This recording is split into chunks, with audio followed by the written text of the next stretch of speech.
Hello guys, welcome to movie spectre. Surya cinema థియేటర్స్లో వచ్చి 2 years దాటింది.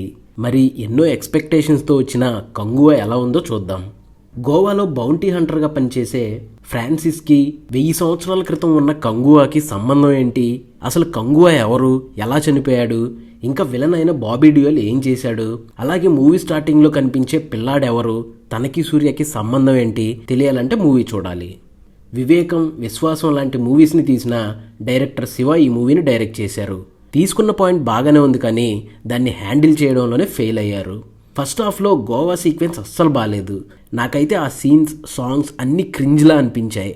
కనీసం ఆ పీరియాడిక్ సీక్వెన్స్ అయినా బాగుంటుందేమో అనుకుంటే ఓవర్ డ్రామా సీన్లు, ఒకదాని తర్వాత ఒకటి వచ్చే ఫైట్లు చికాకు తెప్పించాయి. ఫస్ట్ హాఫ్లో 3 songs ఉన్నాయి, ఒక్కటి కూడా బాగాలేదు. టైటిల్ సాంగ్ కొంచెం పర్లేదు అనిపించింది. ఇక సెకండ్ హాఫ్లోకి వస్తే ఫస్ట్ హాఫ్తో పోలిస్తే కొంచెం బెటర్గానే ఉంది. సెకండ్ హాఫ్లో కూడా 3 ఫైటింగ్ సీక్వెన్స్లు ఉన్నాయి, సేమ్ ఒకదాని తర్వాత ఒకటి వస్తూనే ఉన్నాయి. ఇక్కడ కూడా అంతే, ఏ ఎమోషన్స్ ఉండవు, ఏదో ఫైట్ సీన్లు ఉంటే చాలు జనాలు చూసేస్తారని పెట్టుకుంటూ పోయారు. హీరో సూర్య యాక్టింగ్ మాత్రం బాగానే ఉంది. మూవీ కోసం ఆయన బాగానే కష్టపడ్డారు.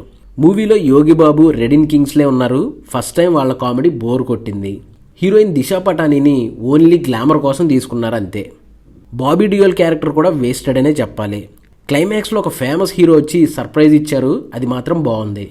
ఇక టెక్నికల్ ఆస్పెక్ట్స్ గురించి మాట్లాడుకుంటే వెట్రి పళనిస్వామి సినిమాటోగ్రఫీ బాగుంది. మెయిన్గా పీరియాడిక్ బ్యాక్డ్రాప్ సీన్స్లో సినిమాటోగ్రఫీ బాగా వర్కౌట్ అయింది. మూవీకి ఇదే హైలైట్. ఇక మన డిఎస్పి గురించి ఎంత తక్కువ మాట్లాడుకుంటే అంత మంచిది. ఒక్క సాంగ్ కూడా బాగాలేదు. అసలు ఆ బ్యాక్గ్రౌండ్ స్కోర్ అయితే వర్స్ట్గా ఉంది. అన్ని ఇన్స్ట్రుమెంట్స్ని వాడేసి ఫుల్ సౌండ్తో మూవీ అంతా లౌడ్గా, డిస్టర్బ్డ్గా ఉంది.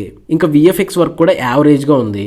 మూవీలో ప్లస్లు అయితే సూర్య యాక్టింగ్, సినిమాటోగ్రఫీ. మైనస్లు అయితే direction, over acting scenes, unnecessary loud voice dialogues, music and songs. ఓవరాల్గా మూవీ నాకైతే నచ్చలేదు. మీరు సూర్య ఫ్యాన్ అయితే చూస్తామంటే మీ ఇష్టం. మూవీలో ఎలాంటి అడల్ట్ లాంగ్వేజ్ కానీ అడల్ట్ సీన్స్ కానీ లేవు. So that's it guys. ఈ వీడియో మీకు నచ్చితే లైక్ చేయండి. ఇలాంటి మరిన్ని రివ్యూస్ అండ్ మూవీ అప్డేట్స్ కోసం మన ఛానల్ని సబ్స్క్రైబ్ చేసుకొని బెల్ నోటిఫికేషన్ ఆన్ చేసుకోండి.